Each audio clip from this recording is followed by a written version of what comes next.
Let's boost your English skills. Hey, Billy, thanks for coming over so early. Did you have a good weekend? I did. I went camping with my cousins. The weather was perfect, and we had a blast hiking. How about you? That sounds nice. I spent my weekend reorganizing my desk at home. It was a bit dull, but at least I got it done. Feeling pretty accomplished. A clean workspace can really help clear the mind. Ready to get rolling today? Definitely. Good morning, everyone. Welcome back to the Boost English podcast. I'm Olivia, your friendly host. In this episode, we'll improve your English by listening to a conversation about a fascinating topic. How does that sound? That sounds great. I love discussing interesting ideas, especially if it helps our listeners learn English in a fun way. Perfect. Today, our main subject is the power of intuition. By the way, if you're not sure what intuition means, it's like a gut feeling, an inner sense or understanding without using conscious reasoning. Right. It's when you somehow know something without exactly knowing why. It's a pretty cool concept. Ready to dive in? Yes, let's get started. Listeners, stay with us to practice English and explore how intuition can guide our decisions. Let's jump in. Billy, have you ever felt a strong hunch you just couldn't ignore? Absolutely. Once I was about to invest in some gadget. Everyone said it was a great deal, but I had this odd feeling something was off. I didn't go for it, and later it turned out to be a scam. That was pretty surprising. Wow, that's a perfect example of intuition. Did you feel uneasy, or did you notice any physical signals? I just felt uneasy. I couldn't pinpoint why, but my mind kept telling me, back away. How about you? Any story where intuition played a big role?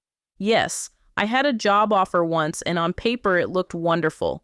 Great pay, nice location, all that, but something told me it wasn't right. I turned it down. Later, I heard that company had internal issues and layoffs. That's interesting. So your intuition basically saved you from a potentially stressful situation. It's amazing how that works, right? It really is. Sometimes logic can't explain it. We weigh the pros and cons, but intuition can still lead us toward a better choice. It's almost mysterious. Exactly. It feels like our mind picks up on subtle clues we don't consciously notice. Then it sends us that gut feeling. It's pretty powerful. True. Some people call it a sixth sense. They say it's rooted in experience and subconscious learning. It's not magic. It's like hidden knowledge we gather over time. Right. And if we learn to trust it, and also check it against reason when possible, we might make wiser decisions. Balancing intuition with logic is key. So, Billy, do you think everyone can develop stronger intuition, or is it something you either have or you don't? I believe it can be developed. If you're more aware of your surroundings and pay attention to small signs, your intuition grows. It's like a skill. Practice helps. That's a great point. For instance, if someone is always busy and never takes a moment to reflect, they might ignore their inner signals, right? Exactly. If you never slow down, you might dismiss those subtle feelings. It's like muscle memory. The more you tune in, the sharper it gets. Do you do anything special to boost your intuition? I try to keep a journal. I write down my decisions and how I felt at the time. Later, I look back to see if my intuition was correct. It helps me trust that inner voice. That's smart. I occasionally meditate. Just 5 minutes of breathing can clear my head, and sometimes I get a strong sense of clarity about something that was bugging me. Meditation is wonderful. It's a chance to cut out distractions and really hear that quiet inner guidance. It doesn't have to be fancy, just focusing on your breath can help. Exactly. Sometimes it's about letting your mind settle. Like when water is murky, you wait for the sediment to sink, and then you see clearly. Nicely said. Let's talk about how intuition helps in daily life. Are there smaller decisions where you rely on your gut feeling? Sure. Even choosing which route to drive to avoid traffic. Sometimes I glance at the map and think, no, I sense the freeway might be crowded. Then I take the streets instead. It often works out. That's neat. I do the same when shopping. If I'm not sure about buying something, I pause and think, does this really feel right? If I sense hesitation, I walk away. Saves money. True. Impulse shopping is often a battle between excitement and hidden doubt. Trusting that bit of caution can help you avoid regrets. Let's shift gears a bit. Some people ignore intuition because they think it's too emotional or irrational. What's your take on that? I get it. We live in a world that values logic and data. But intuition isn't just a random guess. It's our mind processing information in a deep way. Disregarding it might mean losing valuable insight. Right. A purely analytical approach can work, but sometimes we miss the bigger picture. Intuition can warn us when numbers look good, but reality isn't so perfect. Or it can signal an opportunity that looks risky on the surface but could be amazing. It's about balance. I'm not saying we should ignore facts, just that we should not ignore intuition either. Well put. I think we can use intuition as a guide, then verify with logic. It's like having two advisors in our mind. Both are needed for smart choices. Exactly, that's the power of intuition. It complements our rational side. It's like adding a new dimension to decision making. So, would you say listening to your intuition can make you more confident? Definitely.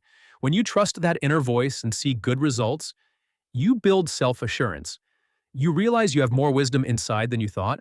And that can reduce stress, right? Because you're not constantly second guessing. You feel calmer making choices. True. Constant overthinking can be tiring. If you learn to read your gut signals, it saves time and energy. That calmness can improve your overall well-being. Have you ever ignored your intuition and regretted it later?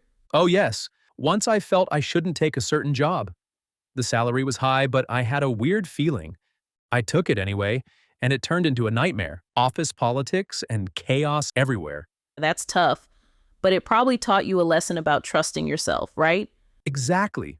After that, I promised myself I'd pay more attention to that gut feeling. It's not foolproof, but ignoring it completely can be costly. For sure. I've had similar experiences. It's all about learning from mistakes and fine-tuning that inner radar. Right. The more we acknowledge intuition, the better we become at using it wisely. So let's talk about daily habits that might strengthen it. Any suggestions? Journaling, as I mentioned, is great. Also, taking a brief walk outside helps me notice small details. That mindfulness strengthens my observation skills, which feed intuition. Good idea. Physical movement can free up mental space. For me, turning off my phone for a short while makes a huge difference. No notifications means I can hear my own thoughts. That's a big one. Our phones constantly steal our attention. If we never disconnect, we can't hear the quiet nudges of intuition. It's worth a try for anyone listening. Agreed. Sometimes we don't even notice how distracted we are. I once left my phone at home by accident and realized how much more aware I felt that day. Let's bring some humor in here.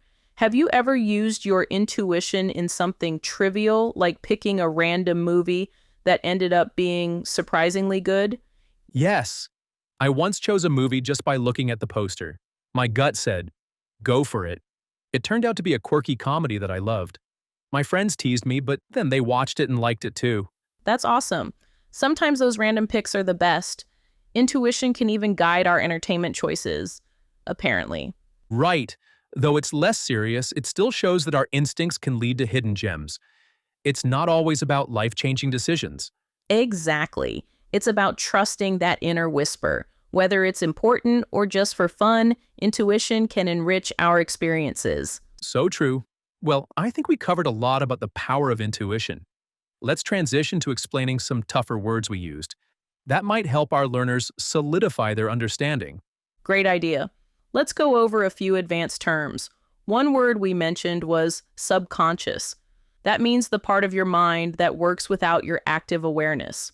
Right. We also mentioned analytical. That means using logical reasoning or detailed examination to understand something. It's about examining data in a systematic way. Another word is premonition. It means a strong feeling that something is about to happen, especially something negative or important, without conscious reasoning. Yes, and we use the word synchronicity. That refers to meaningful coincidences that appear related but don't have a clear cause and effect link. It's a term coined by the psychologist Carl Jung. Exactly. We also said inexplicable, which means something you can't easily explain or understand. It's beyond logical interpretation. Right. Another one was conundrum. That means a confusing or difficult problem or question. It's used when you face a tricky puzzle or challenge. Perfect. And discern is a verb we used.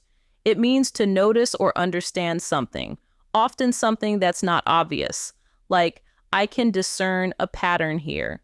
Good point. So these words subconscious, analytical, premonition, synchronicity, inexplicable, conundrum, and discern are all examples of advanced English vocabulary.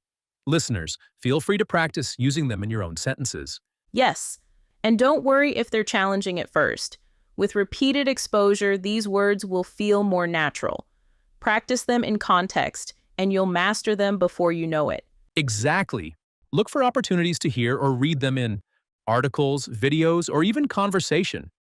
Repetition is key. That's right. Well, folks, that's our deep dive into the power of intuition. We hope you found it useful and fun. Remember to keep an open mind and trust your instincts now and then. We appreciate you joining us.